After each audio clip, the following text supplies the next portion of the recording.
nerves out, catch the mouse, don't look down, shove it in your mouth. Do you turn off your Dominic Cummings radar? Because I caught myself doing it this morning. I caught myself forgetting just what a reprobate he is. Forgetting that he was the man behind the lie on the side of the bus and the deployment of Facebook advertising on an epic scale that still hasn't been properly reported anywhere except Channel 4 and arguably here, to persuade a population to act enormously against its own interests, to manipulate people into thinking that if they voted to leave the European Union, they'd find it easier to get a doctor's appointment at their local GP surgery. I mean, all manner of manipulations undertaken entirely at his behest. And you forget that. And then the Barnard Castle thing, although, don't laugh, I'm seeing the Barnard Castle story in a slightly different light now. Very, very slightly. An egregious lie, one of the most scandalous deceptions in the history of public discourse in this country, never mind lies that were told within the shadow of Downing Street itself. But if he was operating in an environment where people were having parties and getting drunk all the time, you can perhaps begin to understand how the calculation made in his own mind to protect his family would have been made. And even the drive to Barnard Castle and back, when set against Friday night wine time or a party so boisterous that the Boris Johnson's second latest child's swing got broken, you can kind of begin to understand how he might have suffered from a form of behavioural osmosis and behaved irresponsibly, possibly illegally, because he was working in an environment where the rules didn't seem to apply to anybody. But that's just a punt. I don't think I'd be putting any money on that particular position, and I'm certainly not putting any skin in that game, because they are now pointing their guns at each other,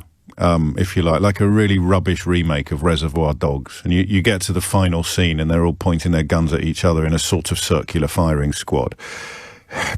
I mean, the other thing you've got to remember is that for those of us who've been describing the inadequacies and depravities of both Boris Johnson and to a lesser extent Dominic Cummings since they first set their sights upon the prize, the ultimate prize. This is I don't know about you, but I don't get any Schadenfreude. I certainly won't be telling Keith to get the tin out today. There's no I told you so here, because it was always inevitable.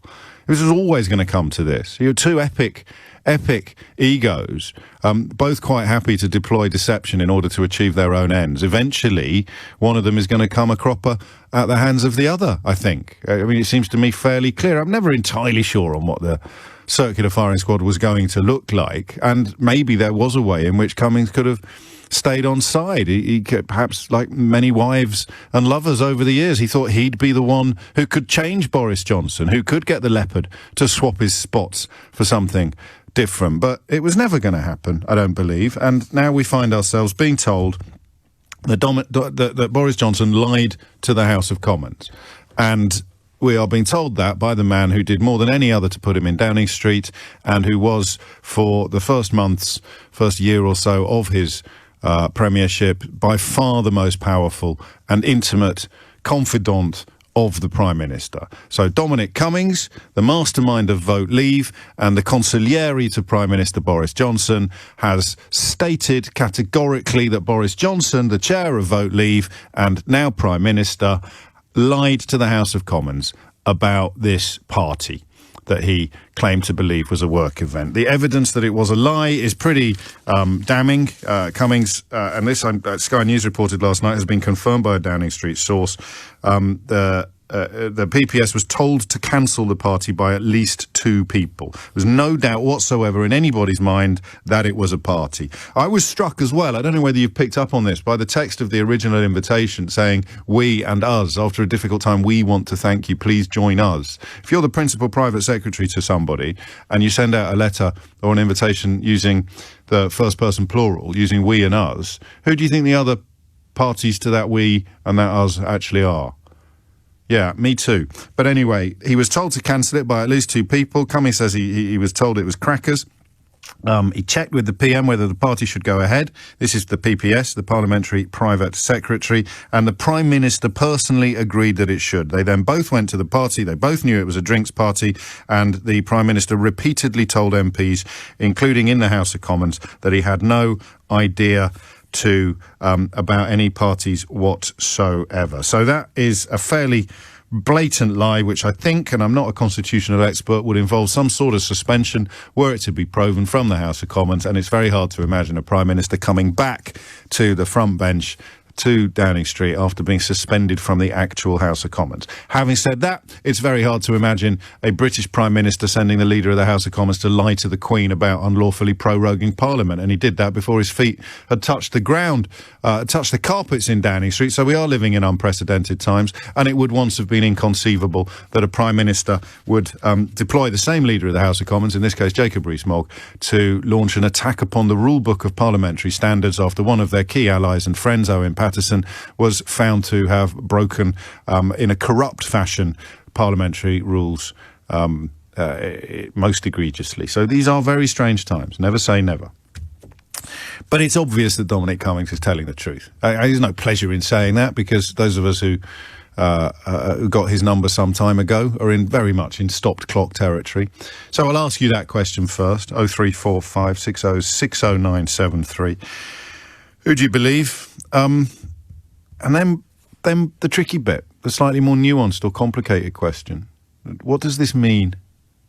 I don't know if you're ready yet to do this, and I know I say this every day, and I'm not going to stop saying it. It worked yesterday. The first hour of the programme was entirely populated by people who voted for the Conservative Party in 2019, so I know you're out there. But what does it take for the scales to fall for your eyes? I mean, the two men who delivered Brexit and delivered Downing Street to Boris Johnson now are fighting like cats in a sack and competing for the Liar of the Year award. So, I mean, the question of how did this happen is actually really easy to answer. We had a bizarre brain fart as a nation called Brexit. It's going to take years for the stench to dissipate. So I know how it happened. But quite how it's come to this so quickly it's heartbreaking, isn't it? Can you take your scarf off for a minute? Can you forget about Tory Labour or Leave Remain and just be British for a moment, do you think? Can you do that yet? I can. This is awful. These aren't football managers arguing about who's going to win the cup. These aren't sort of rival tycoons squabbling on Dragon's Den about who's going to get the biggest slice of the company in front of them. These aren't radio presenters comparing their radar cards or TV presenters showing off their BAFTAs. This is the Prime Minister of the United Kingdom, accused by the man who put him in Downing Street of the most egregious offence imaginable in the context of our sovereign parliament. You were supposed to care about all this stuff with your Union flag pyjamas and your national anthems. What do you actually care about? Because if you don't care about the Prime Minister being outed as a liar by the man who put him down in Downing Street, then I don't know what you actually consider to be patriotism anymore. Can you do it yet? Can you take the scarf off? Can you put down your rattle and hand in your rosette? Can you forget about Brexit and forget about party loyalties and actually ask yourself how you ended up facilitating this? There'll be a hell of a lot of people who wear Labour rosettes who have an awful lot of responsibility for what happened. Talk about an open goal in 2019. Are you ready to do that yet? Maybe not. In which case the question is, who do you believe and why? 03456060973. And yeah, I will do this. How did it come to this? How did it come to this? Just explain it. Pretend I've been in a coma for 3 years and I've woken up to find that the man who put Boris Johnson in Downing Street is now bringing receipts to the table saying, oh, by the way, he lied repeatedly to the actual House of Commons. It's incredible, actually. Possibly too incredible properly to unpick, but that's when I hand over responsibility to you. As you can probably gather, this is one of those days, one of those weeks, possibly even one of those years where I'd be quite happy to do a Steve Allen and fill all 3 hours of the programme without interruption, but I won't do that, not yet. I tell you what I'd love you to tell me, though, and I really mean this. I don't know about you, but I feel now, having been doing this job for so long, I do feel that almost as if we're just sitting around a table some mornings having a bit of a natter. What do you think of Dominic Cummings? What do you think of Dominic Cummings? I could write a book about what I think about him. I mean, it's incredible, the influence he's exerted, considering that he came to prominence on the back of promising an end to the role of unelected bureaucrats in our politics. I mean, just every time, there you go, every little thread you tug, you pull it and somebody laughs. So why is Dominic Cummings, how did Dominic Cummings end up so powerful? Oh, he led a campaign that promised to get rid of unelected bureaucrats, James. Oh, okay. And given that they are both so fundamentally untrustworthy, how on earth are you supposed to pick one of them when deciding who's telling the truth this time?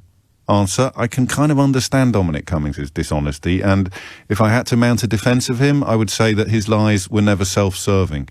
You could think back to that interview with Laura Kuenssberg, and I think the abiding air or theme that one took away from that was probably Bond villain.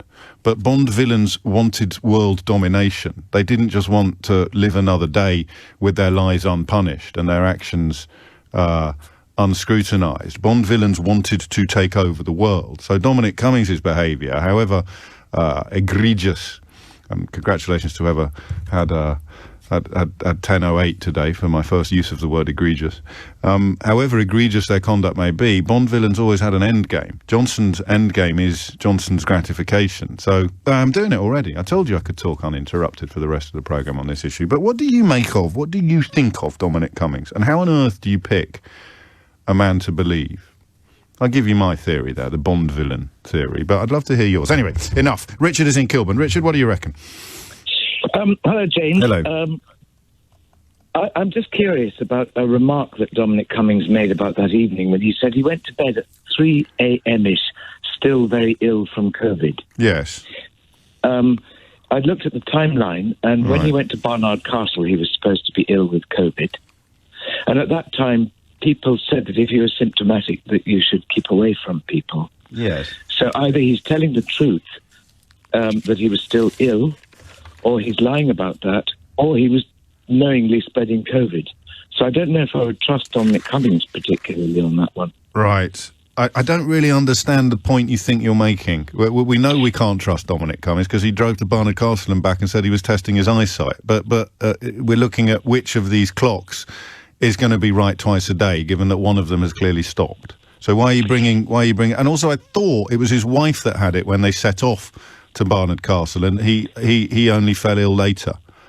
Well, she claimed that he was lying doggo with it in London when they were up at Barnard Castle. Yes. So in a sentence, and I don't want to sound ungrateful, but in a sentence, what point do you think you're making? The question was, which one do you trust? The answer, I suppose, would be neither. No, but on this issue, not on what happened 2 years ago. Who do you trust on this issue? Boris Johnson has clearly... Well, let's run through it, shall we? Boris Johnson said there were no parties. Then Boris Johnson said that there were parties, but he didn't attend any of them. And then he said there were parties, but he did attend them, but he didn't realise it was a party. He thought it was a work event. And now he's saying that he certainly had no idea and wasn't warned that the party he thought was a work event was in fact a party which I think Sky News reported last night had been confirmed by a Downing Street source. And then on the other hand, you've got Dominic Cummings, who inflicted a tissue of nonsense upon the nation during the Barnard Castle debacle, but is now adamant that A, the PPS was told to cancel the party. B, the PPS checked with the Prime Minister whether the party should go ahead. C, the Prime Minister agreed it should go ahead. And then D, they both went to the drinks party. So that's the only question. I thought crikey, you can't make me do an even longer introduction. I thought we were clear, Richard. On this occasion, given the context that we have, who do you believe? OK, I think I'm more likely to believe Dominic Cummings because I think he's got this quiver full of weapons that he's slowly releasing, and I think he can probably supply evidence.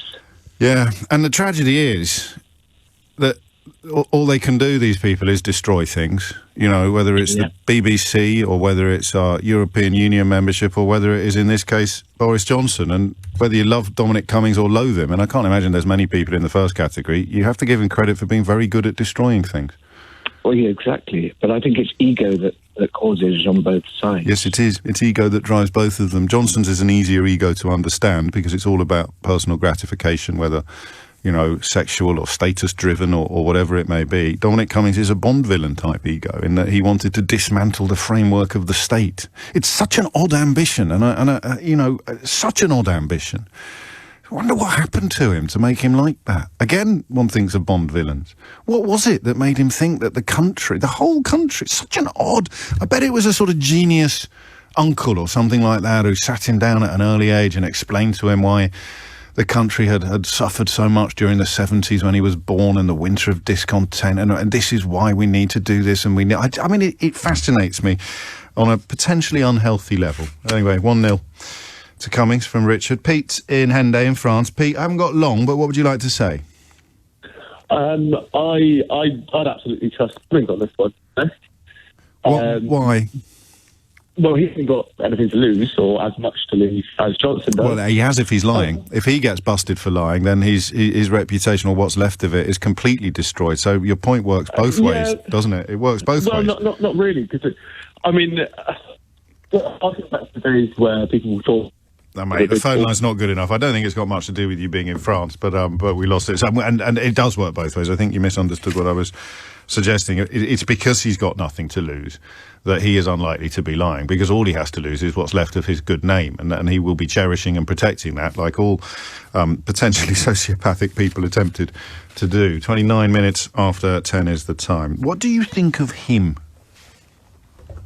I just find it absolutely fascinating that someone of roughly my own age could have spent almost all of their adult life in a state of furious despair at the way the government and the civil service combine to run a country. The more I learn about him, the more I see someone who thought he was almost born to break the system and rebuild it according to his own ideas. Normally you'd have to get elected to do that. But he didn't. He just got his man into Downing Street thinking, with some justification, that Johnson would blow in whatever way the wind directed. He just thought he'd be the wind. Absolutely fascinating. What do you think of him? Some men aren't looking for anything logical, like money. They can't be bought, bullied, reasoned, or negotiated with. Some men just want to watch the world burn. Who said that?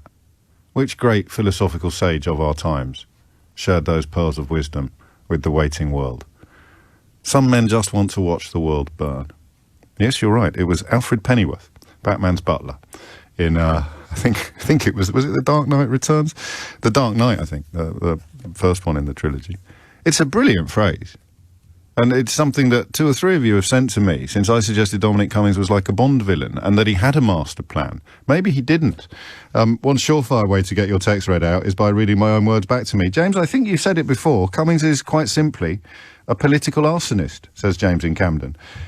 Adding the quote, some men just want to watch the world burn. Maybe I'm giving him too much credit. I mean, all the interviews he gives and these interminable blogs that he writes, they all paint the picture of a sort of evil genius who had a plan to rebuild the country after he'd set fire to it. And I don't think it's any exaggeration to say that he wanted to destroy everything.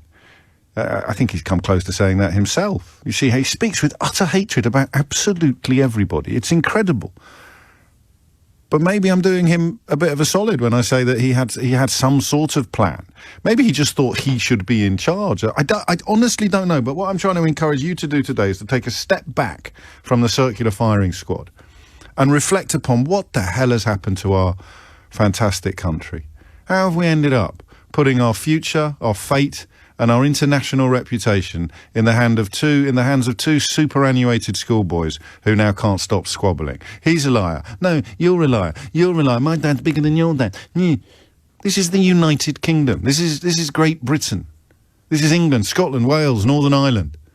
And through a combination of a ridiculous newspaper industry, the over-promotion of half-wits, a political underclass that have careered to the front benches of the Conservative Party and the celebration of some of the stupidest people ever to draw breath in Parliament, we've ended up with these two men presiding over our nation until the point that one of them fell foul of the other one's current wife. And I mean, this is beyond Albert Square, isn't it? The sheer petty, pathetic triviality of it. So what happened to the one that was in charge? He fell out with the other one's wife. Really? You mean like Phil and Grant, when one of them had the affair with Sharon? Well, they didn't actually have an affair, but they fell out. So Cummings was the master plan. Cummings was the genius. He came in with Johnson. Johnson was just the front man, right? He was just the face of the operation. Cummings was the brains. Johnson was the face. Together they were going to rebuild Britain in their own magnificent Brexity image. But it all went wrong because the brains fell out with the face's wife. And you're still waving your little flags and claiming that you're patriotic for supporting these people. Unbelievable. Oh, let's play the national anthem and forget about the fact that they're bringing our country to its knees while arguing with each other about who's the biggest liar. I came on air this morning quite amused, quite diverted, quite entertained, with very little schadenfreude, because those of us who knew that this was going to happen derived no pleasure whatsoever from seeing it happen. But the more I think about it, the more I contemplate the carnage that's been wreaked upon our country and our political reputation, the angrier I get. Oh, you should. I bet you're happy now. Dominic Cummings sticking the knife in Boris. Of course I'm not bloody happy. I live here. This is my country. This is where I'm going to raise my children. And you've done this. You've put these men in charge. These pathetic, pathetic men who still can't stop squabbling with each other about who's got the biggest plan, who's got the best ideas, who's the biggest liar. Talk to me about patriotism, honestly. And Keir Starmer could pull his bloody socks up as well while we're at it, frankly. Why isn't he landing more punches on these people? It's pathetic. Look at the state of the country. We've got a massive cost of living crisis on the horizon. You've got a Secretary of State for Culture complaining about the BBC. Got an enormous energy price crisis right around the corner. And Priti Patel's talking about sending the Royal Navy into the Channel to turn away a few kids in boats. Unbelievable. Dominic Raab doing the rounds this morning. Dominic Raab. Dominic Raab. A man who would struggle to get a middle management position in an air conditioning suppliers. Nothing against air conditioning suppliers. You just don't need many in this weather. Dominic Raab, Deputy Prime Minister. Look at the state. There's a wonderful song. I love it, by an artist called Melanie. I don't know whether you're familiar with her, and I've got no idea what the song's really about. I just get transported whenever I listen to it. Look what they've done to my song, Ma. Well, look what they've done to my country. The Daily Mail today, 2 pages. 2 pages. The best-selling newspaper in the country, on Keir Starmer not breaking any rules when he had a beer in a constituency office in the northeast of England in 2021. A story that was reported in May of last year, but which they've been rendered so desperate by their hero's serial misbehaviour, they've had to pretend that it's suddenly relevant again. And claiming now campaigners weren't supposed to meet indoors. People swallow this stuff. This is fake news, Donald Trump style. Campaigners. Keir Starmer's not a campaigner in an election campaign. He's the leader of the Labour Party with a team of advisors. Campaigners, rules for campaigners were about the bloke from number 43 in a bobble hat who goes out handing leaflets in the shopping centre every Sunday. They're the ones that weren't allowed to meet indoors. It doesn't apply to the leader of the opposition in the run-up to an actual election. It's just nuts. I'll tell you what I really hate. I hate how much they hate you. I hate how much they hate you. I hate the idea of them sitting around an editorial table and think, will they swallow this one, boss? We're going to try and make it about Keir Starmer this week. There's a few tame broadcasters that will probably go along with it. There's a few backbenchers who are too stupid to tell you what day it is or swallow whatever we feed them. We're going to try and make it about Keir Starmer this week, boss. And they sit there and they hate you so much. They look at each other and go, yeah, let's do it. We put Johnson in Downing Street. We fated Dominic Cummings as some sort of political genius. We looked the other way when he had to walk the plank after falling out with the Prime Minister's wife.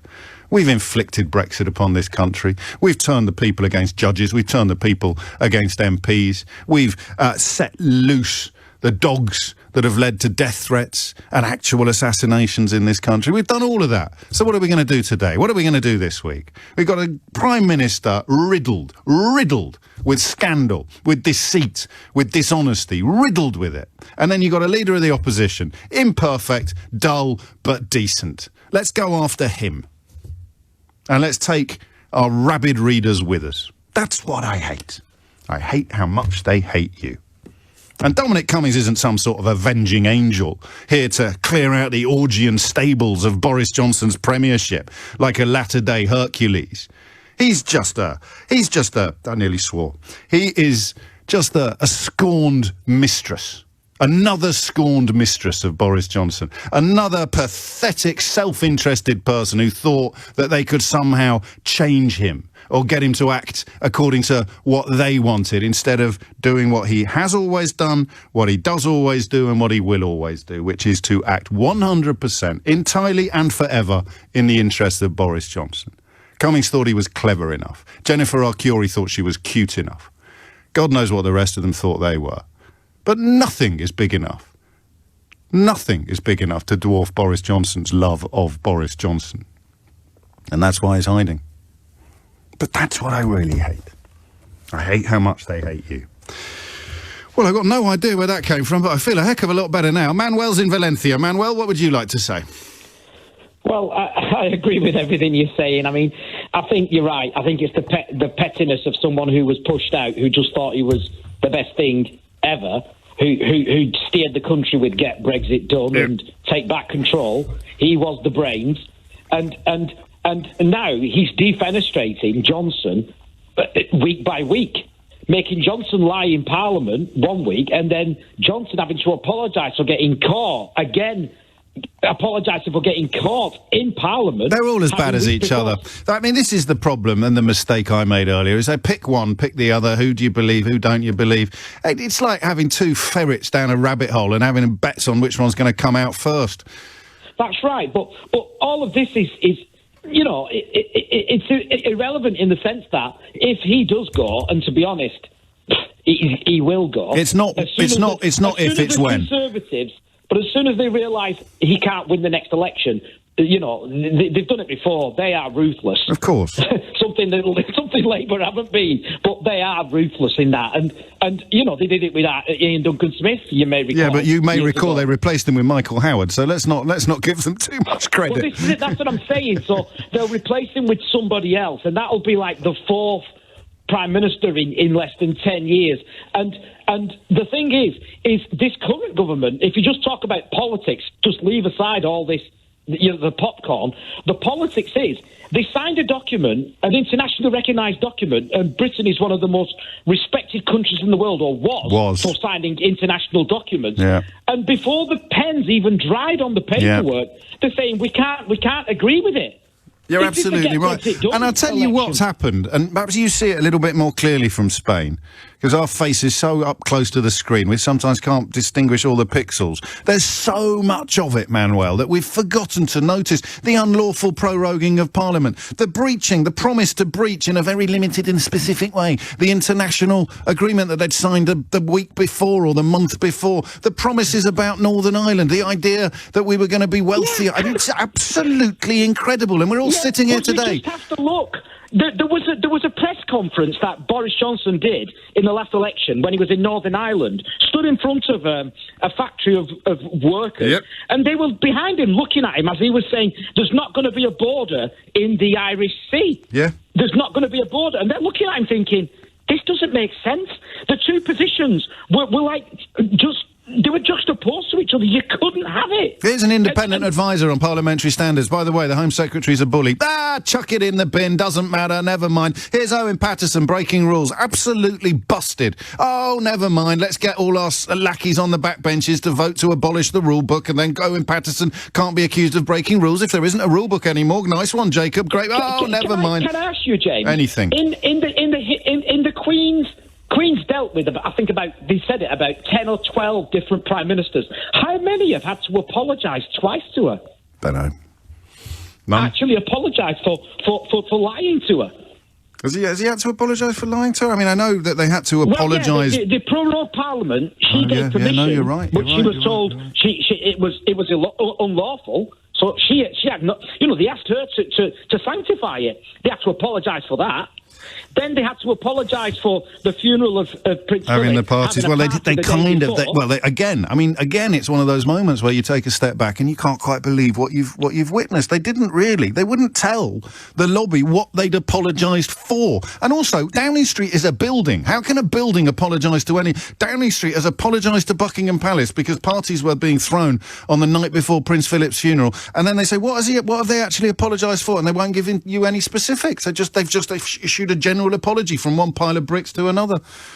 10:47 is the time. You're listening to James O'Brien on LBC, where we continue to contemplate the carnage that's been inflicted upon British politics, which, of course, until relatively recently, many people listening to this programme were being encouraged to celebrate. Look what they've done to my song, Ma. Look what they've done to my song. Jeff's in Carnarvon in Wales. Jeff, what would you like to say? Hello, James. Thanks for taking my call. You're very welcome. I think the difference between Johnson and Cummings is one's a sociopath and the other one's a psychopath. Well, OK. I mean, I don't know if that's legally libellous, and I've certainly flirted with those descriptions myself in the past, but I would, for the record, stress that I'm sure they would both deny that, to which you respond by saying, well, sociopaths and psychopaths always do. Yeah. So the difference is a sociopath is usually got a damaged conscience. There's something happened in their childhood which creates a damage, so they justify things to themselves. They usually have complicated stories. There's usually a lot of narcissism thrown into the way they do things. Whereas a psychopath just doesn't have empathy with anybody. They're born with less conscience, if you like. And there's quite a lot of it about, more than we realise probably, because society almost stifles psychopathy, and people learn how to pretend that they've got empathy and consciences. Yeah. I mean, everybody scores on a psychopathic, a spectrum, if you like. You and I score on that. Some have more empathy, some have less. And you get to people that talk about people like General Patton, who was supposed to have no conscience at all. He was a psychopath. So they don't really feel, and that's why I think Cummings is. He doesn't really care what you think about him. He doesn't care. He just doesn't have a lot of empathy at all. Whereas Johnson really does care. He wants everyone to like him. Yeah, but not for good reasons, if you like. So self-gratification, no, there's a lot of narcissism that usually goes into sociopathic behaviour. So who do you believe, the psychopath or the sociopath?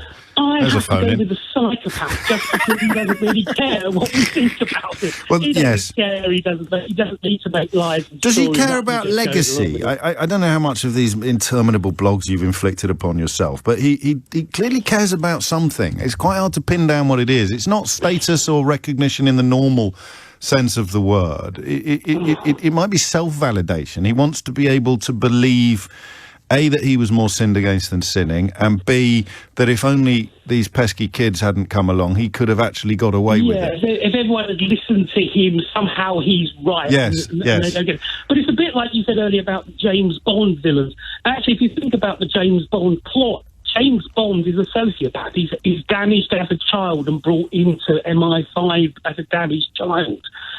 Whereas all of these villains are psychopaths. They don't really care. They don't have any feelings about who they kill or don't kill. There's no emotional connection to any of this. Some men just want to watch the world burn. Some men just want to watch the world burn. I don't know. But I don't think anyone believes Boris Johnson, which is remarkable, actually. And even my inbox, which is often a very interesting place and quite valuable. I know I take the mickey out of people that get in touch, but at least you text your nonsense. I know you haven't got the guts to ring in with it anymore, but the kind of Boris Johnson fan club, of which most of the British media was, until about 10 minutes ago, the most fully paid up members. It's mad that. I wish we kept a track of it, or a little needle, where you go from saying, oh, he's the best thing since sliced bread, to saying, oh, you can't trust the word he says. It's incredible. But even that seems now to have gone, and that's what MPs will be picking up in the constituencies. I mean, who are they digging out now? Michael Fabricant and Peter Bone? You can tell, I've told you this before, and it's not a secret, even if you didn't know it for sure, you could have worked it out. You sometimes listen to producers in television and radio studios going down a list of people before they find someone who's prepared to come on air and make the argument that needs to be made for, quotes, balance, end quotes. It's completely nonsensical, but that's the system. I sound like Dominic Cummings now. That's the status quo that needs to be destroyed before we can head towards warmer democracy. But, I mean, Andrew Bridgen's normally at the bottom of that list, and even he has now sent a letter of no confidence to the chairman of the 1922 committee. So Mr. Irish Passport himself now can't be relied upon for a quick 5-minute hit on the telly or a line in the Daily Mail. So where on earth do you go when even Andrew Bridgen... So if you think of a barrel and you think of Andrew Bridgen as what you find if you scrape the bottom of it, the MPs now going on television to defend Boris Johnson and claim that he's telling the truth are generally whatever it is that lurks below the scrapings on the bottom of the barrel. Dominic Raab, I suppose. David is in Barnstable. David, what would you like to say? Good morning, James. Hello, Love your 20-minute rant. It wasn't 20 minutes, it just felt that way. Part of the problem is, first of all, to answer your initial question, I would side with Dominic Cummings over this. You have to. I think you've kind of pointed out he's got nothing to gain. No. Really. He knows where the bodies are buried. I'm told by someone who might know that he still entertains dreams of coming back into Downing Street on a Rishi Sunak ticket. Well, yeah, possibly. But I think he's possibly too damaged for that. He would have to be so far out of eyesight. Yes. There's no doubting he knows how to manipulate the electorate. Now, that is probably the best way I can think of describing it. Because if you look at the two main things he's been involved in, he's won them hands down. Whether by hook or by crook, he's still done it. Absolutely. But the other thing I was going to say, and I did say this yesterday to Nick Ferrari's producer, was what people like yourself and Nick Ferrari fail to see when, it's all very well and good bashing, Boris and the government, but what was the alternative? I live in a safe Tory seat. Not my current MP, the one before him, had an 18,000 majority. Last election, it was down to 12,000. The alternative was the Lib Dems, and they put up Sarah Wollaston, an MP that had 4 political parties in 18 months. So what was the alternative? Don't vote or vote for Anthony Magnell. Right. Yeah, so you're making a point about PR, are you? Yeah. Okay. And you always listen. A word of advice, a word to the wise. I mean, bridle's probably too strong a word, but my ears will always prick up when you say something like, "What you don't understand is." No, I'm not saying you don't understand. But you did. You did say that, and you said Nick didn't understand it either. So what you don't understand is that when we're having a conversation about the current state of relations between Boris Johnson and Dominic Cummings, a secondary school point about proportional representation is not a healthy contribution or an interesting one. I mean, you can go down that road. I mean, politics... No, that's what you need to understand. It's coming up to 10:59. You're listening to James O'Brien on LBC, where the question of how the hell this has happened is probably the most urgent one I've ever asked you, but of course it's not going to get a complete and comprehensive answer, largely because the most powerful media voices in the land are not united, thankfully, but are still trying to pretend that Keir Starmer has more questions to answer than the Prime Minister. I said to you yesterday I'd be amazed if the Mail went for the hat trick. 3 front pages in 3 days on the Daily Mail trying to make this about Keir Starmer not breaking any rules in a story that was first reported in May of 2021. And I mean, I didn't think they would put it on the front page, and they haven't. They have gone with Ukraine. But they've got 2 pages inside the newspaper about Keir Starmer having a glass of beer in May of 2021 in a constituency office while he was on the election trail. It's incredible how much they hate you, how stupid they think you are. And an awful lot of people in the British media who don't necessarily worship at the altar of the Daily Mail don't actually realise what they're buying into when they join in. press record. I'm going to apologise briefly to David. He didn't really deserve to get his head snapped off quite like that. And I'm probably cross with myself more than I'm cross with him. Because I fell into it this morning as well, some ludicrous soap opera type conversation about who do you believe. Talk about rearranging the deck chairs on the deck of the Titanic. It's incredible. Absolutely incredible that we're now looking at who's the biggest liar, Boris Johnson or Dominic Cummings, when those two men, more than any others, with the possible exception of, I don't know, Michael Gove and Nigel Farage, are entirely responsible for the course that our country is now on for the foreseeable future. You don't get off a course like this anytime soon. And I think you can say with some confidence that the story is not over yet. In fact, there's a danger of good journalism going unnoticed or under-noticed precisely because we are engulfed in tales of rule breaking or rule bending or partying or Friday night wine night or whatever they call it. A good example of that is in the Excellent Tortoise, on the Excellent Tortoise website today, and it's written by Lara Spirit, who's been looking into the commuting that was apparently undertaken by Boris Johnson, going right back to March 2020, when he was telling us that we all had to stay at home. And Lara joins me on the line now to tell me what she has unearthed. Lara, what's going on? Hi, James. So thanks very much. This is a really interesting story. We found out last week, we reported on Friday, that Boris Johnson and his wife, Carrie Johnson, had been commuting between Downing Street and Chequers following the 16th of March guidance to cease all non-essential travel and contact. But Downing Street refused to deny yesterday that this commuting actually continued after the 23rd of March 2020. So this is when, you'll remember, the Prime Minister told 27 million people from tonight, I must give you a very simple instruction, you must stay at home. Now, Downing Street last night refused to deny to me that he made that speech, and then on the same day moved to his Chequers home. And the other thing that we know is that on the 28th, so on the weekend that Boris Johnson himself tested positive, the Chequers home was actually closed due to staff anxiety and hesitation around the COVID situation. Now, you might suggest, and I wouldn't venture to say that you'd be wrong, that staff would be quite anxious to find out that they were having to work in a place when their boss and his wife are shuttling regularly between a hotspot, London, and their place of work. So we know that it was closed then. We know that at least one member of staff tested positive with the virus shortly after the Prime Minister and his wife came down with it too.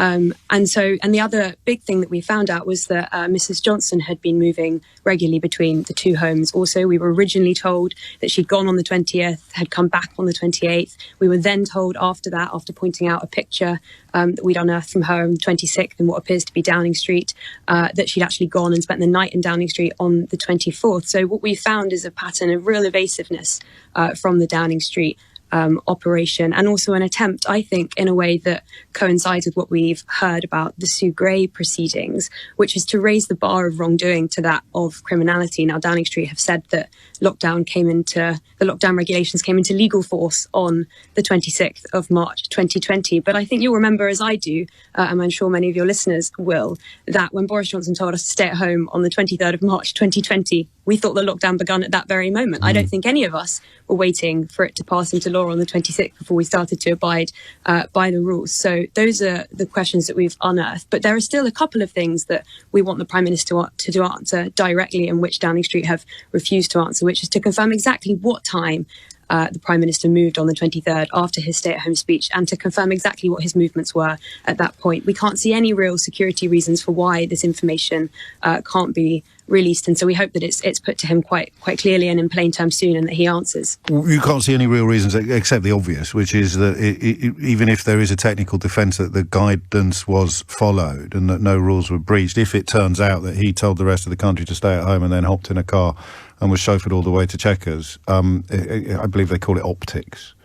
Yes, and we know, and it's widely commented upon in the local community around Chequers, that this was happening at that time, and that people were really unhappy about this movement taking place, and the at least one illness that resulted on the same weekend, I think, is testament to the real risk that the Prime Minister potentially put people who were working for him under during that time. So the crucial period is the 20th to the 28th. Is that right? Is that So from the 16th of March, the Prime Minister said that now is the time to cease all non-essential contact and travel. On the 22nd of March, this was clarified to include second homes. And then from the 23rd onwards, we were all instructed to stay in our homes and to not leave. But we have not had any denials on the multiple occasions that we've put it to Downing Street that the Prime Minister continued to move even after his stay-at-home lockdown speech. Yeah, and the 20th to the 28th is more to do with Mrs Johnson than Mr Johnson. A spokeswoman told you at that time Mrs Johnson was heavily pregnant and had been placed in a vulnerable category and advised to minimise social contact. Mrs Johnson was careful to comply with the regulations and guidance in place to ensure both her own safety and that of others, but she was, it would seem, shuttling between two homes. Yes, and I think everybody will have sympathy with Mrs Johnson at this time, who was heavily pregnant. It was a very uncertain time.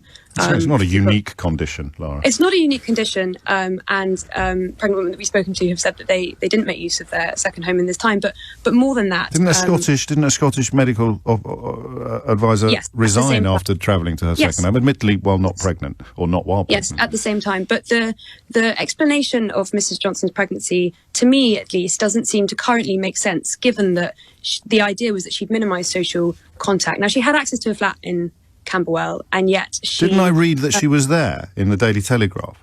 So Camilla Tominey said that she was there, and it was reported in the Daily Mail at the time. She posted a photo of her with her dog Dylan, saying that she was self-isolating. Now, when I put this picture to Mrs Johnson's spokesperson, it was made quite clear to me that she wasn't actually self-isolating in that moment, because self-isolation at the time apparently didn't mean isolation. It meant just minimising your social contact. But look, I think the critical thing here is that she moved to Chequers on the 20th. She came back on the 24th for a medical scan. She spent the night in Downing Street, where there will have been staff. She moved back to Chequers, where there will have been staff. And then on the 28th, Chequers closed, she moved back to Downing Street, when there will have been staff. So the argument, to me, at least, that this shuttling back and forth is explainable by the attempt to minimise social contact, I'm not sure I'm yet convinced, and would like to see more information about why that's a compelling argument. Are you digging anywhere else at the moment, Laura? We're obviously looking into everything that we can, but to be honest, of course, we're being stonewalled by Downing Street, who are currently refusing to clarify exactly what the Prime Minister's movements are. Now, we need it to be put very directly and in no uncertain terms to him, the question about exactly when he moved, because I think the British public will appreciate information on whether or not it's true that he gave that speech on the 23rd. He told 27 million people to stay in their homes from that evening, and then he almost immediately broke his own COVID rules. Now, I think that this is being potentially lost in the wider Partygate saga, all very, important stories likewise, but I think this is nonetheless an extremely important question that the Prime Minister should be forced to answer, and forced to answer soon. Well, keep us posted, won't you? And you can read this comprehensive account on the Tortoise website. It's you don't need to subscribe, do you? You can just provide your email and see this article. You can put your email, and we're also talking about this at an open news meeting tomorrow evening, which will be open from 6:30, that everyone can come to. Well played.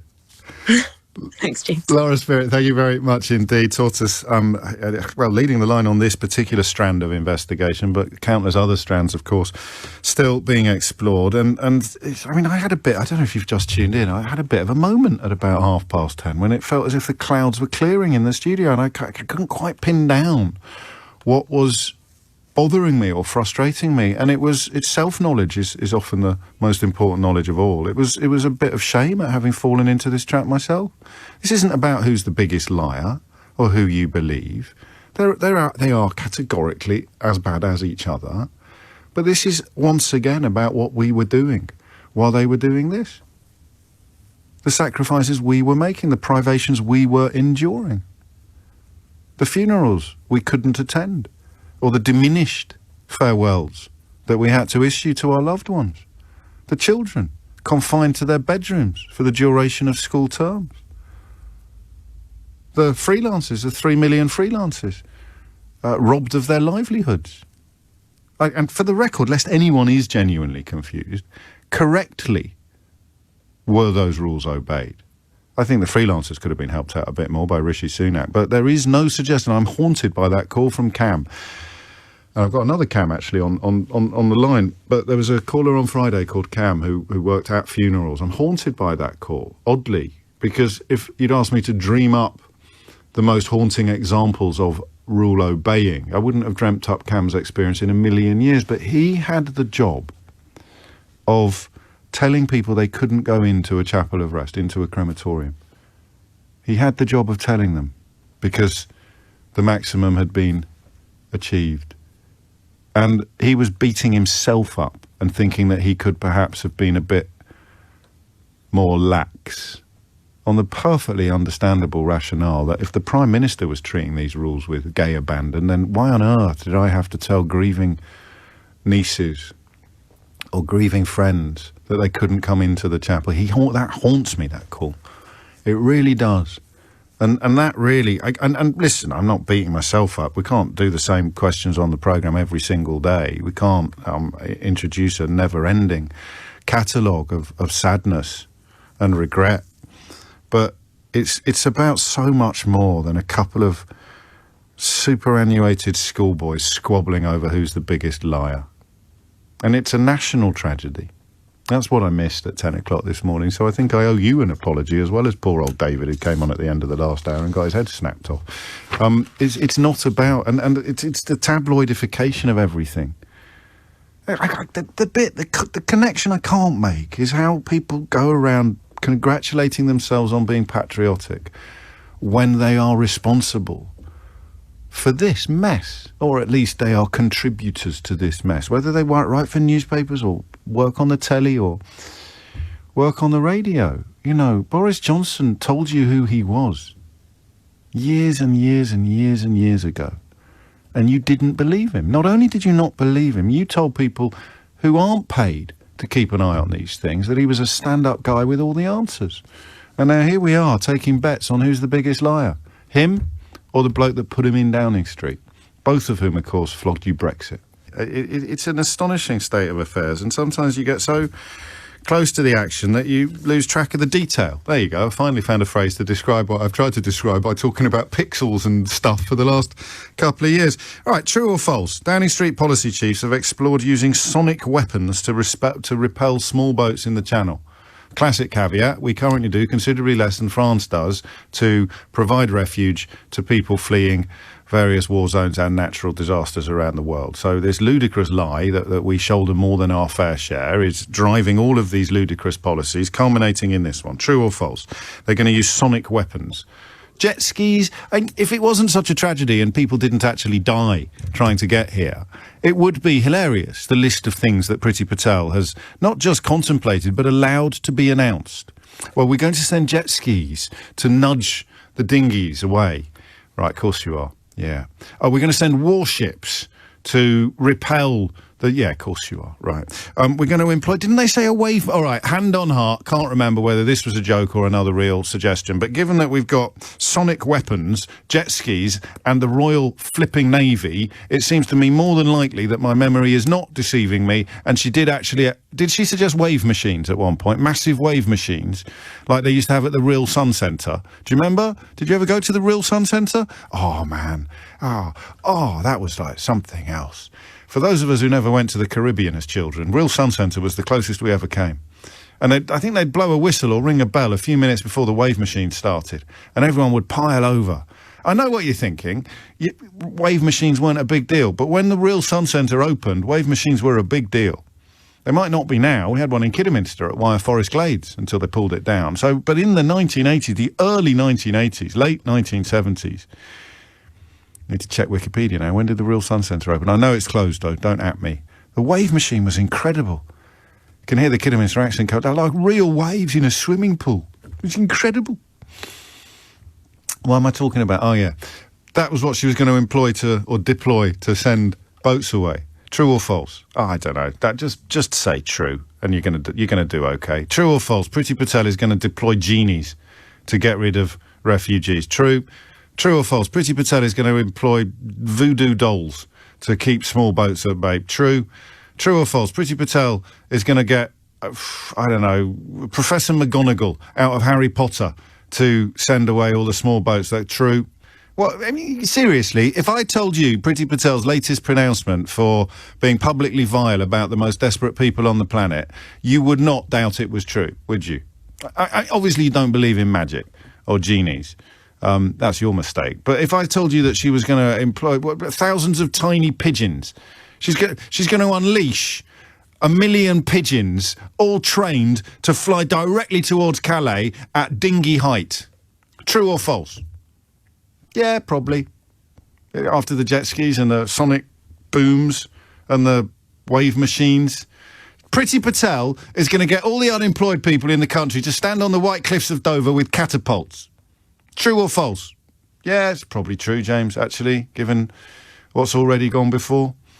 Bing! Priti Patel... No, I'll stop now. 21 minutes after 11 is the time. 0345 60 60973 is the number you need. I'll probably take this up to about 11:45. I warned you this morning that it could be one of those days where I could just happily fill all 3 hours with my own fulminations and pontifications. But we'll probably talk about something else at 12. And at 11:45, I want to talk to Brian Klaas about his latest book, which in many ways examines the broader issues that we are touching upon today, as in the complete collapse of what might be loosely described as traditional decent democracy on both sides of the Atlantic. Rod's in Manchester. Rod, what's going on? So, James, I want to give you an interesting analogy. Which, I'll be the judge of that. Okay. So my analogy is I'm actually older than you, but I used to have an old car, and sometimes I grew up in Australia, and you get a little bit of rust, sometimes like a little rust bubble. Yeah. And you think, that's not too serious, and so you'd start to dig into it, and as you dug into it, it just kept coming away and coming away until the whole door was basically gone, and in worst case scenario, that was the end of your car, because if it had gone into the chassis, then it wouldn't pass an MOT and stuff like that. So I think the thing that really worries me, and which people aren't seeing here, is that we actually have a lot more of a serious problem than even just the surface level of this, in that, like, just to give you an example of that guy that you mentioned, and there's been 2 cases of this, I know, on LBC, that gentleman who was absolutely broken-hearted, that, you know, he felt like an idiot because he'd kept back mourners, and then that other lady who didn't get to visit her dying mum. That was Lindsay Jackson from the COVID bereaved families group. Actually, she didn't ring in, but she campaigns on this issue. Yeah. So the problem is when in these very, very difficult situations, you have an ethical calculus almost where you're trying to judge doing something which actually doesn't feel very human against obeying a rule, and the problem is once the government start to mess with that calculus, it actually throws your whole ethical system up in the air, and so you get all these people who actually are traumatized. It's not a matter of them just being, a little upset. They're actually traumatized because they actually start to take on a new guilt in their own conscience, you know. And the thing is that it's really serious because, you know, if you look at psychologists, they talk about gaslighting and how destructive that can be. And I think the one thing that this horrible time has taught me is that actually I've been really fortunate in my life in that I don't think I've ever been subject to a malignant narcissist or somebody who is totally sociopathic. So I've never been fully gaslighted, but unfortunately I'm actually experiencing it in real time. It's really, really scary. It's like, far out, these guys are really, really gaslighting me. Like every day, it's constant. It's like everything they say, you know, is false, and you can't do anything about it, and you can't. It's really weird. It's like you think, man, this is what these people, this is what somebody in a really abusive relationship must feel like. I actually started to think, wow, I never realised how bad it could be. It's like, it's just insane. It's like, oh man, this is just really insane. And you don't. I mean, this is the. I mean, as you will know, the origins of the phrase coming from that stage play where he just turned the light down a tiny little bit every single day and kept telling his wife that she was going mad. The light was exactly the same as it was every single day. You don't know. I mean, boiling a frog is another analogy, isn't it? You don't notice when it's happening. Drip, drip, drip, drip, drip, and then suddenly, like today for me, you have one of those moments where you go, hang on a cotton-picking minute, this isn't about Cummings versus Johnson, this is about a collapse in, what did you call it, our ethical system, a profound collapse in our entire ethical system.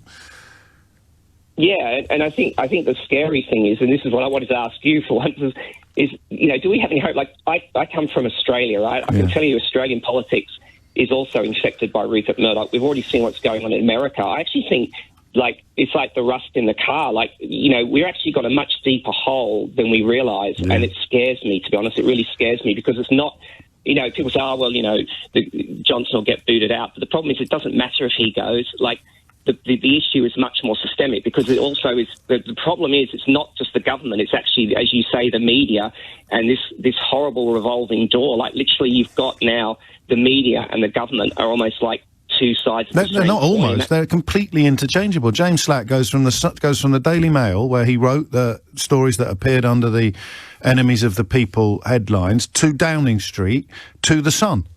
It's not almost interchangeable. I mean, it is completely. And then you go to The Spectator, and you've got Dominic Cummings, his wife, works there, and the Rishi Sunak's best man from his wedding works there. Allegra Stratton's husband, that's the same bloke. I mean, it is completely incestuous. Yeah, but how are we going to fix it? That's the thing. Like, I worry. You know, I really hope that the Labor Party need to honestly, in their manifesto, start talking about fixing some of these deep structural issues in society. And I know it's deeply problematic, because as soon as you start saying, well, we've got to clean up the media a bit, people think, oh, yeah, but free speech, you know, and you can't. And I get that. I know there's a tension there, but it's gone too far. True. It really has gone too far. Well, you know, I need to know more about Australian politics to answer your question, actually, because I, perhaps naively, derive some comfort from the cults of personality that have grown up around Boris Johnson and Donald Trump. And obviously, in this country, the newspapers, and in America, Fox News, all very much dancing to Rupert Murdoch's tune, have fostered and fomented those cults of personality. So I derive some comfort from the thought that without those two particularly toxic figureheads, the projects won't fall apart, but they'll be nowhere near as effective. I don't think anybody else, for example, could have continued to lie about the results of the election last year. It needs a special kind of malignant, doesn't it, in the case of Donald Trump? And I would now very reluctantly say similar things about Boris Johnson as well, whereas in Australia you haven't really had that, have you? You haven't had one demagogic politician who's carried the torch to places no other politician could have reached, and that worries me slightly. I guess so, but we've had Rupert Murdoch, obviously. No, I know you have. That's the point. I'm looking for the diff. So I like to think that the politicians who Murdoch promotes need to be, quotes, special, end quotes, to bring about the worst of what we're describing. But in Australia, to use a surfing analogy, it's the wave that's the story, not the single surfer, the single politician on top of it. I guess so, but I think people like Tony Abbott, he's a good example. They're demonised. I mean, as you know, the whole turn back the boats thing, and you know, Manus and Nauru. I mean, it's pretty disgusting. Yeah. I mean, basically, I'd hate to say this, but you know, Patel is just copying the Australian playbook. I know that. You know, yeah. So I don't know. I'm just really sick of it, to be frank, and I just worry for my children, because I just think, you know, we're facing like a major climate crisis, and it really is a crisis. And you know, if we don't have reliable information, I'm a scientist at the end of the day, and I just nauseated at the fact. I mean, again, all these people attacking Don't Look Up. It was brilliant. It was absolutely brilliant, because it is showing. You know, it basically, I liken it to that other movie, the famous 60s movie, you know, Dr. Strangelove. Yes, it's warning another about period nuclear. piece. I know, I completely agree with you, and I think it'll be looked at in years to come. Just, you might know the answer to this, and I should have my own theories, but I don't. Nobody's perfect. What you look at Murdoch and the punting of climate change scepticism for decades now in all of the English-speaking territories you describe, where a lot of the problems are more acute than they are in comparable countries and economies. What do you think motivated him? Was it just in the same way that he, you know, realised racism was a big money spinner over at Fox News? What do you think pushed him on the climate change stuff? Because I don't think he makes that much money out of fossil fuels, for example. Yeah, I'm not sure what motivates Murdoch. I mean, one of my Australian friends says that he actually likes to be a popularist. So, like, you know, you have seen him change sides to Labour under Blair and stuff. And I think at one point there was a famous thing where somebody said that the headline in the Scottish newspapers was opposite to the English newspapers. No, that's right. That happens quite a lot. So I don't know I think he might just be a person who doesn't have much principle. He just wants, I don't know what he's up to. But I think the stuff for climate change denying is coming more from, obviously, a very strong fossil fuel lobby. So obviously a lot of people have a lot of money, and obviously, you know, that's going to distort the way they think about things a little bit. But, you know, it's very, And do you know, as we're talking, I noticed, for reasons I haven't yet established, that Rupert Murdoch is trending on the Twitter today. So a little bit of a coincidence, perhaps. I know that there was a line about him telling Boris Johnson, I think it may have been Rachel Johnson, who put this out into the public sphere, actually. Rupert Murdoch told the Prime Minister he must get rid of the BBC while bouncing baby Wilfred on his knee during a visit to his country house, says Boris Johnson's sister. I think Rachel later clarified or rescinded some of that, but hey-ho. Interesting that he pops up in so many of the darkest corners of our national conversation, isn't it? Thank you, Rod, and thank you for what you do. And I don't know. I'll tell you what Ian Hislop said to me. That's not a name drop. Well, it is actually, but he's someone I think who's worth dropping his name because he's such a top man. He said none of this is new. Humanity has endured all of these travails before. I know what the fear is, of course, that we're going to have to go a lot lower before we start climbing out again, but this too will pass. 11:31 is the time. Obviously, in the context of the climate rather than the political climate, that probably rings a little bit hollow. I don't know what happened there. I think I realised live on air that I was missing the detail because I was so close to the action. So talking about it endlessly.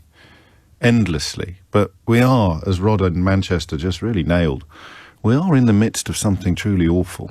And I know a lot of people who presumably have Union flag underpants are still not ready to admit that. 11:36 is the time. Maybe we just play the national anthem every day. Things would look better, would they? That generally helps in these sort of situations. Play a bit of God Save the Queen every morning. No? Okay, just me. Barry's in Edgware. Barry, what would you like to say? Good morning, James. Hello, just Barry. sitting here in my Ford Granada with my sheepskin on, smoking a Benson. This is the life on Mars or the Sweeney. I can't remember what I said last time. It's good to talk to you again. I was listening. I did phone up to big up Dominic Cummings, but can I briefly just mention? Please. I was listening to Lara talking about the trips to and from Chequers. And, yes. You know, Boris Johnson's got a close protection team. I've done close protection in the Met, and I've done it professionally. Yes. I mean, these guys are never more than about 2 feet away from the principal, That's right. in case they have to jump on him, in case he's shot at. Yes. So that they would be with him all the time. But anyway, about Dominic Cummings, the only thing I can say about him, he is an officer and a gentleman. I believe when... Really? Really? Well, can I just say that I hope this is true, but I remember when Emily Maitlis did a tirade about him on BBC and got suspended, he actually emailed her and apologised that he thought it was unfair that the way she'd been treated. So that bit is true. That bit is true. Well, it makes him a decent man, a man who's willing to... That bit is true. That bit is true, but I can't say anything else. You've just... Okay. I know who I'd rather interview. If I was asked to go and tune somebody up, it would be Boris, because you'd only have to go into the interview room and say, Carrie's just told us, what happened, and he'd start blubbing, but there you go. I think, I'd also agree with that. There's a little bit more to that Maitlis story than meets the eye, and you've done... this is why I'd be a rubbish spy. Because I'd love to tell you, but I can't. So, on this one, then, you think Cummings must be telling the truth? Absolutely, yeah. It's just about body language. I mean, he speaks well. Even if he's not, he believes what he's saying. So he's going to... Hang on, then. Let's go back to the Rose Garden when he gave that Barnard Castle speech. Can you remember what you made of that at the time? Yeah, I thought he was lying. Right, fair enough then. There you go. Yeah, that was my cunning play. Boris lies all the time, doesn't he? So I think he does, yeah, and I don't think he knows he's lying anymore. I mean, you must have seen this when you were in the job. There are people who kind of can. The lie detector machine wouldn't go off because they do it so naturally, and so I know you don't use lie detector machines. You've got a built-in one, but some people actually do almost believe their own nonsense, and they're probably the hardest nuts to crack, I would imagine. Yeah, that's right. And they do say that the bigger the lie, the more believable. Yes. And if you're going to tell a lie, make it outrageous, and then people think, well, it's so outrageous, it's got to be true. I didn't realise I was at a party. I thought it was a work event. It's great talking to you, Get Dave. your trousers on, you're nicked. Thank you, Barry. Barry, an old school copper, if you were wondering what the references there at the beginning were, a touch of the Regans or indeed the Gene Hunts. 11:39 is the time. Ian is in Clapham. Ian, what would you like to say? Hello, James. Hello. I'm interested in the way this discussion's gone this morning. Although that's a relief. That's a relief. Yeah, well, interested listener, engaged listener, shall we say? Yes.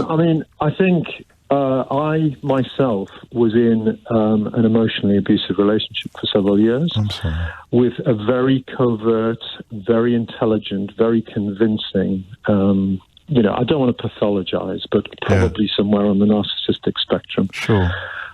It took me a long time to recover from that.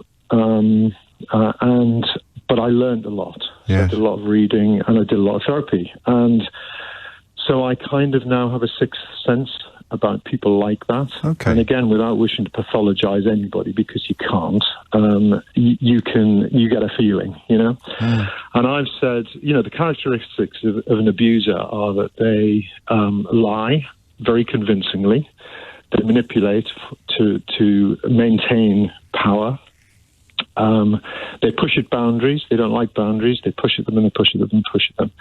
And I guess what I'm really saying is that I recognize that, or at least I feel, that in this relationship between the government and the electorate, the government's the abuser here, that members of the government lie, they push at boundaries, they play on prejudices, insecurities, fears of people in the electorate. We've got the Red Wall. How do you? Because I mean, I'll mention one. There's one cabinet minister who, I say famously in my house, lied about me a couple of times under parliamentary privilege last year, and hand on heart, I wouldn't put money on her having realised she was lying. There's something about the Brexit legacy in that people have been given a license to truly believe things that are simply not true. You see it in American politics as well, ending with people who genuinely believe that, even maybe Donald Trump, when he says that the election was stolen from him, I don't know that he's lying in the way that you and I would use that word normally. Do you know what I mean? I absolutely know what you mean, and that's where most people who haven't experienced what I've experienced, and I think it's interesting because I'm assuming you haven't, but no, I haven't. You're kind of coming to it. I can see it. The lights are going on. When you've experienced it, you realise that these people, they don't actually know consciously that they're lying. It's part of their persona. It's the way they exist, and it's the way their ego is kept afloat. Yeah. And it's the way the edifice crumbles if they are seen to be weak and vulnerable. I mean, you tell me the last time Boris Johnson looked weak or vulnerable. I mean, of course he does to us. Yeah. But to himself, he does not, and he believes. I'm absolutely convinced. Most. Well, I think some people listening would say last Wednesday when he gave that sort of apology in the House of Commons. But to prove your point, he marched straight out there into the tea room and started telling everybody that it wasn't his fault and he'd been let down by others. Yeah. It's incredible once you actually start joining the dots, isn't it? Absolutely. And, in my relationship, my partner would go and tell people things. Actually, there were occasions where I was sitting on the sofa and she went and called the police. Right. Because I was abusing her, apparently. Yeah. She must have believed, because when I said, well, what was it that I did or said? Yeah. It was some spurious thing. I mean, it was certainly nothing. But that's it. You go nuclear. You go nuclear in the hope of almost bolstering up your fantasy scenario. If I phone the police, then it must be true. Yes. And of course, what happens is it is insidious when you're in a relationship like that. And I talk about the electorate here as well, and people where the scales haven't come off their eyes. They don't realise, because they're playing by norms, normal truth and lies, whereas somebody like that is playing on a different scale entirely. In my situation, my partner looked at my playing it straight and honest and truthful as weakness to be exploited, You get that sense from some of the people around. I'm cracking on, Ian, only because you've taken me right up to the wire. I hope you feel you've had fascinating comparisons to make the personal political and the political personal, but it does feel like that. And then, of course, the people around him, what are they? I mean, you see some of them, and I had a few warm words to say about Nadeem Zahawi yesterday being reduced to a sort of wingman for a serial liar. Absolutely no danger of me falling into that position with regard to Dominic Raab, whose turn it was today to come out and defend the indefensible. That's the bit you don't get, and because presumably in a relationship scenario, the people around the abusive partner believe their version of events, through misplaced loyalty or misguided testimony or whatever it may be. I don't believe, and Dominic Raab clearly is not the sharpest knife in any drawer. Even a drawer with only one knife in it, Dominic Raab would struggle to be the sharpest. But he can't believe Boris Johnson went to a party and thought it wasn't a party. Can he? Or can he? I don't know. Are they more gaslit than the rest of us? I told you it was fascinating, but there is a danger of focusing on the wrong bits when really we should be mapping the national decline, which is still being sold to you as something to celebrate. And after this break, we'll play the national anthem. And it is a complete coincidence, actually, that my next guest on the programme has written a book which touches upon a lot of the themes and issues that have popped up in the course of this morning's programme. I think it wasn't even Rod in Manchester. It was in the first hour that somebody suggested that the tension between Dominic Cummings and Boris Johnson was the tension between a psychopath and a sociopath. Neither of them feature in Brian Klaas's new book, but as with Donald Trump, there's a sort of sense that some of the mysteries Brian seeks to solve or some of the issues he seeks to explain have characters like that in mind. Corruptible, Who Gets Power and How It Changes Us is out now. I'll read you the dedication, actually, because I think I mentioned it to you last week. To all the nice non-psychopaths out there who should be in power but aren't. Brian, why did you write this book? What were you setting out to do?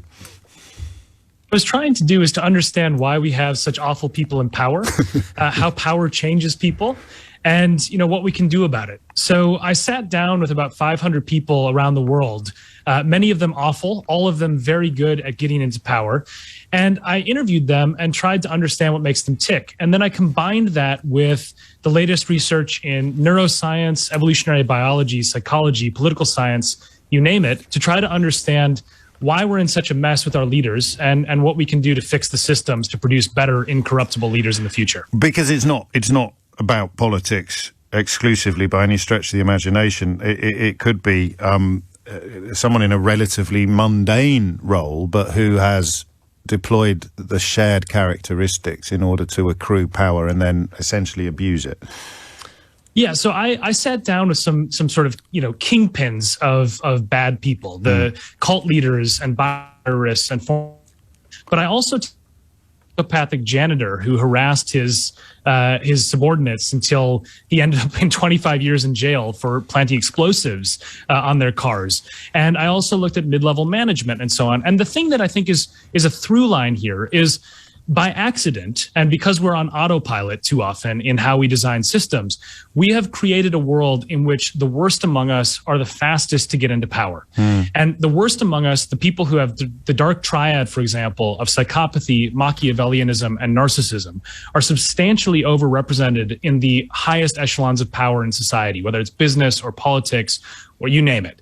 And I think what we need to do is think carefully about how we can redesign society so that better people are drawn to power and more effective at getting it. Because right now, I think pretty much everybody across the political spectrum is dissatisfied with those people at the top, and yet we're not doing anything to change it. And that's what this book is written to hopefully inspire. How modern is this phenomenon then? Because it doesn't account for heredity as much as previous eras would have done. I find myself thinking increasingly of Henry VIII, actually, in this country, because he was a syphilitic monster, and yet anyone who attended English schools in the 1970s, 80s, 90s, and possibly later were taught that he was some sort of epic national hero. So, I mean, he's not the beneficiary of any modern movements, is he, or modern declines?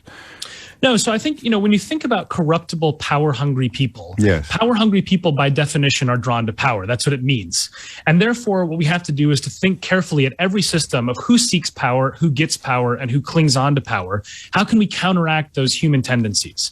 And I don't think we do that enough. I think that we don't necessarily have the worst leadership of any era. Sure. Of course, there's much more scrutiny and oversight than there were in Henry VIII's time. But at the same time, we're just sort of thinking that corruption and sleaze and chamocracy and all of these features of modern British life, for example, are just the way it is. And I think we can do much better in the 21st century to engineer better systems and get better people in charge. I hesitate to ask this question because it won't admit a simple answer, but for instance?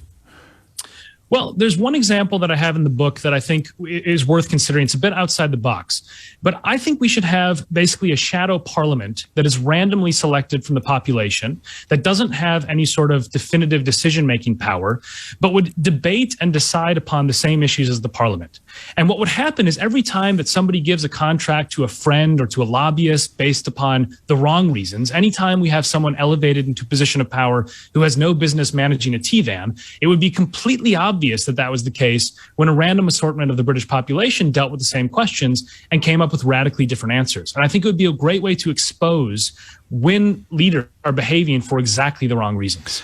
Did you do the wrong major at college? Do you think you should have done psychology instead of politics?